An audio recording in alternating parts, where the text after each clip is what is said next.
that not everybody in this country is happy. Indeed, a lot of young people have been wound up by scare stories and are actually very angry and very scared about their future. It's an irony, really, that it's the youth of the country that appear to be worried. Right across the whole of the European Union, it is the under-30s that are protesting in the streets against undemocratic centralised control and indeed against the euro and virtually everything that emanates from Brussels. In time, I hope that some of these sharp divisions can be healed when people start to realise that actually life outside the European Union is really very exciting and we've got a much better, brighter future being in charge of our own lives. And certainly the stock markets, despite everything George Osborne told us, have rallied very strongly. FTSE is now about 14% higher than it was during its February lows. And I think a great delight to see the number of Commonwealth countries rushing forward in a bidding war to be the first people to sign a free trade deal with an independent United Kingdom. What the country needs is strong leadership. What it needs is direction. What it needs is not business as usual. I'm certain of one thing. I'm certain that the United Kingdom will leave the European Union. We've won that. And in terms of our Parliament and in terms of our courts, that is a great historic victory. What I'm less certain of is what deal is this government going to cut. And we need a new Prime Minister who puts down some pretty clear red lines that we're not going to give in on issues like free movement. And we need a Prime Minister that will not sell us out to what is known as the single market, but effectively a big business protectionist cartel. So we need a vision from our new leader, a vision that shows we're going to engage with the world and turn us into an enterprise economy.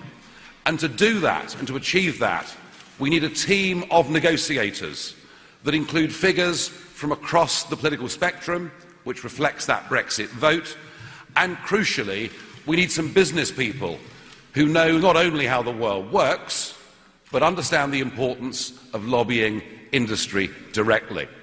We need to be lobbying the German car industry, the French wine producers, because next year, both France and Germany have general elections. It is pressure on Merkel, it is pressure on Hollande from within those countries that is likely to get us the best possible deal. And we need to go global, and there is no reason to wait for this at all. As soon as we get a new Prime Minister, we need teams of negotiators. I'm told we haven't got the skill. I'm told we haven't got the competence or the expertise within our own civil service, which I suppose is the price you pay when you give away the ability to run your own country. So let's headhunt them.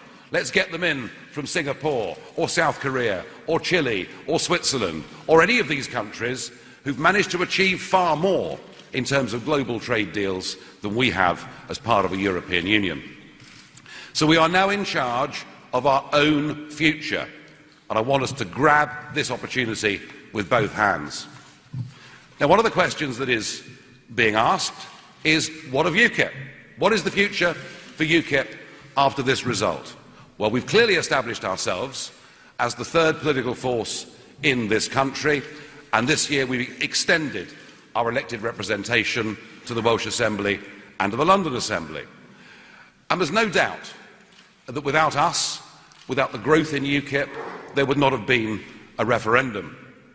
And there's also no doubt that when it came to the ground campaign in this referendum, it was the People's Army of UKIP who were out there delivering the leaflets, putting out the posters and doing all that work that needed desperately to be done.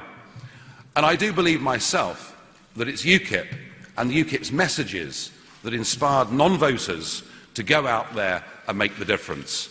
Without UKIP, there is no way that the Leave vote would ever have got over the line. So UKIP needs to be strong. We need to be strong and push to try and make sure that this country gets the best possible terms.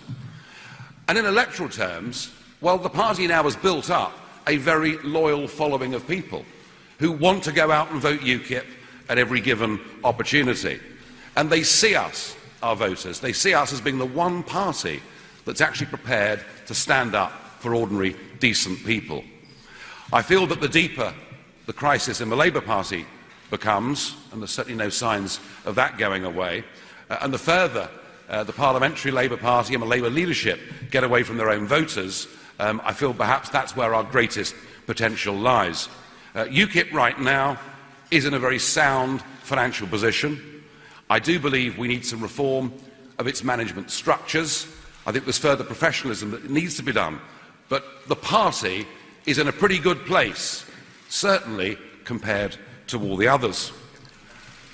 And if we do not get a satisfactory Brexit deal, that allied to the woes of the Labour Party and that groundswell of support that is there amongst UKIP loyalists, if we don't get a good Brexit deal, then in 2020, watch this space. And the other subject of speculation has been, what am I going to do? Well, all I can say on this long journey is a huge thanks to everybody that's helped me, many of whom are in this room today. And it has been a very long journey. Not at every stage of the way an easy one, although most of it, I have to say, has been tremendous fun. But when I think back to when I first stood for UKIP, well, in fact, when I first stood for anybody, in the Eastleigh by-election, which took place in 1994, and I managed to scrape past screaming Lord Such by a massive 164 votes, and to have gone from that to being part of a national campaign that attracted 17.5 million votes for Brexit, says to me that, tough though it's been at times, it has certainly all been worth it. I came into politics from business because I believed that this nation should be self-governing. I have never been, and I've never wanted to be, a career politician. My aim in being in politics was to get Britain out of the European Union. That is what we voted for in that referendum 2 weeks ago, and that is why I now feel that I've done my bit, that I couldn't possibly achieve more than we managed to get in that referendum, and so I feel it's right that I should now stand aside as leader of UKIP. I will continue to support the party. I will support the new leader. I will watch the renegotiation process in Brussels like a hawk, and perhaps comment in the European Parliament from time to time. I'm also very keen to help the independence movements that are springing up in other parts of the European Union, because I'm certain of one thing: you haven't seen the last country that wants to leave the EU. It has been a huge chunk of my life doing this, and it's not easy, perhaps when you feel a degree of ownership of something, to let it go. But it does come, as I say, at a cost, has come at a cost to me and perhaps to those around me. During the referendum campaign, I said, I want my country back. And what I'm saying today is I want my life back. And it begins right now. Thank you.